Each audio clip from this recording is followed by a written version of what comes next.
those that come after us, they're going to be born directly into a prison that there will be no escaping from, because they will have no reference point for what freedom actually ever was. I'm going to show you this BBC article and just run through it with you. Have a look at this, it's pretty interesting.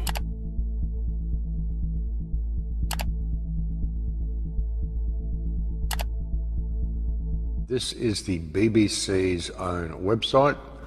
This is what will do to our offices and homes.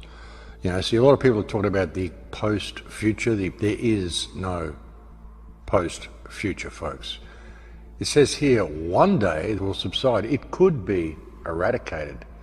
But even then, life will not simply return to the way it was before. Spurred on by the crisis, architects have been rethinking the buildings we inhabit. Okay, so you scroll down here. Meet Layla. Layla is of indeterminate race and age. It's 2025 and she works from home 4 days a week. It's been that way since the 2020 lockdown. Okay, they've been in lockdown since 2020 and it is now 2025. 6:30, she's on her way to work. Layla arrives at a building where she meets people, blah, blah, blah. Starting times of the company where she works are staggered to minimize the number of people arriving at the same time. No human contact. Her office days are mainly for meetings, gone are the days when she'd head to work, blah, blah, blah. Blah, blah, blah, blah, blah. On the ground floor, Layla pauses in front of a thermal body scanner to check her temperature is normal. Today she is 36.5. She passes.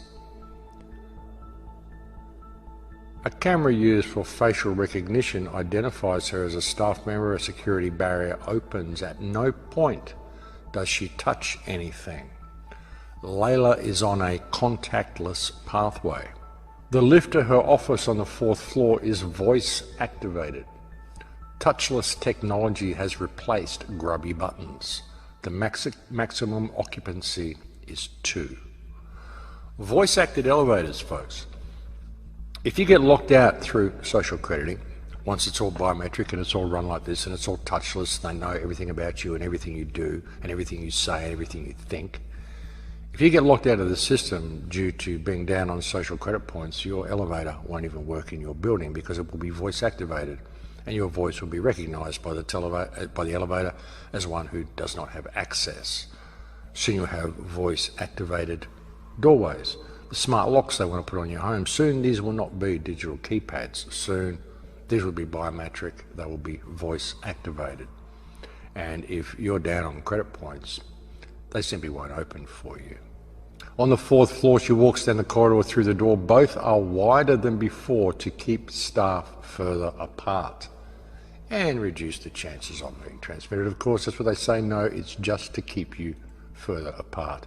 At the door, Layla uses a hand sanitizer. She's so used to it now that she doesn't even think about it. Sits down at her desk. Much of the furniture, as well as the walls, panels and facades, is made from antimicrobial material. It's easier to clean and harder for bacteria to stick to. Makes her coffee in the kitchen where the worktops are also antimicrobial. The handles of the drawers and cupboards are made of copper. It's costly, but a naturally microbe repellent material.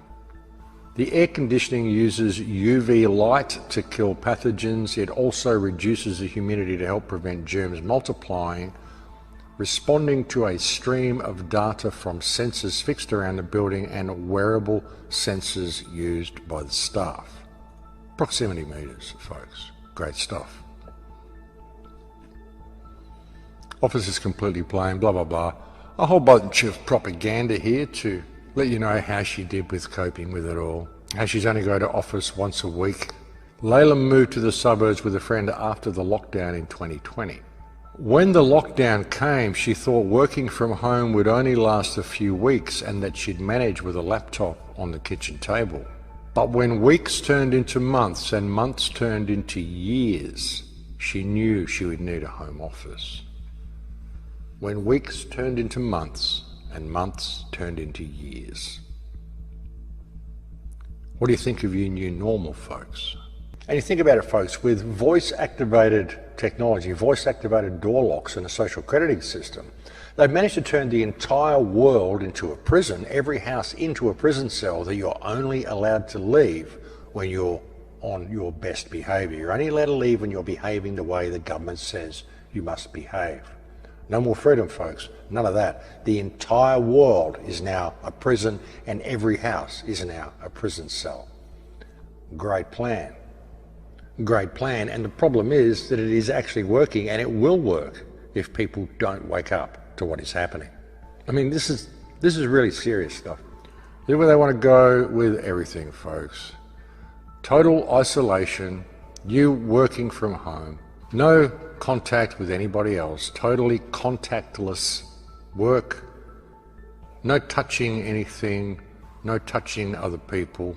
It's been quite a change for Layla and millions like her.